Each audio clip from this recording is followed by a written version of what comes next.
maqaan koo Falmattuu Damboobadha. TikTokeridha. TikTok irratti shubbisa aadaa Oromoo nan hojjedha. America dhaladhee guddadhee kutaa Michigan jedhamu jiraadha. Hojiin idilee kan koo barumsa waggaa sadaffaa Universitytti Biomedical Science baradhaa jira.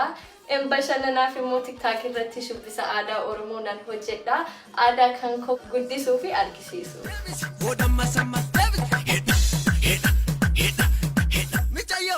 Shubbisa aadaa Oromoo waan xiqqeenarraatti yaalaa tureef saniif nan laafe.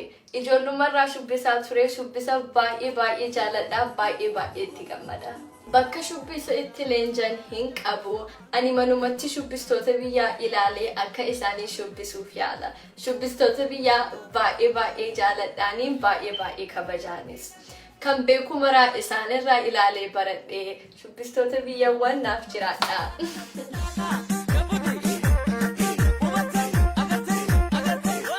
Waan biyya ormaa jiraadhuuf waa'ee aadaa kan koo barsiisuuf kaka'umsa fi fedhii guddaa qaba.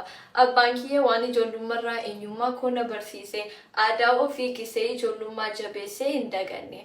Aadaa keenya baay'ee itti boona. Saniif aadaan biyya ormaa nan injifanne. Maatiin kiyya yeroo hundumaa na deeggaran. Hojii kootiin baay'ee itti boonu. Yeroo hundaa itti fufii jabduu teenya eenyummaa kee yoomiyyuu dagatiin naan jedhu.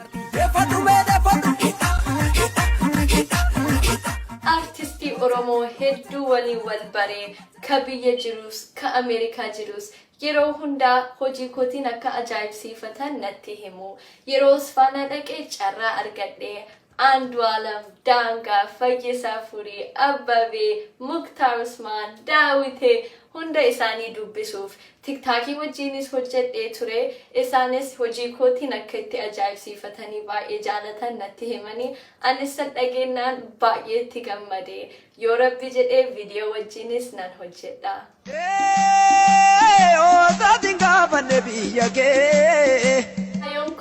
Aadaa keenya jabeessuudha, afaan kee dubbachuu sodaachuu dhiisuudhaan akkasumas karaa itti gammaddee kamiinuu aadaa kee agarsiisuudhaan fakkeenyaaf shubbisuu, weellisuu, walaloo barreessuu, dubbisuu, fakkii kaasuu waanuma sitti toledha.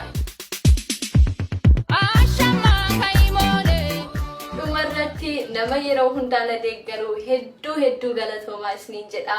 Baay'ee isin jaaladha. Osoo isin asin jiraatiin hanga ganan ga'u ture. Naaf jiraadha baay'ee isin kabaja.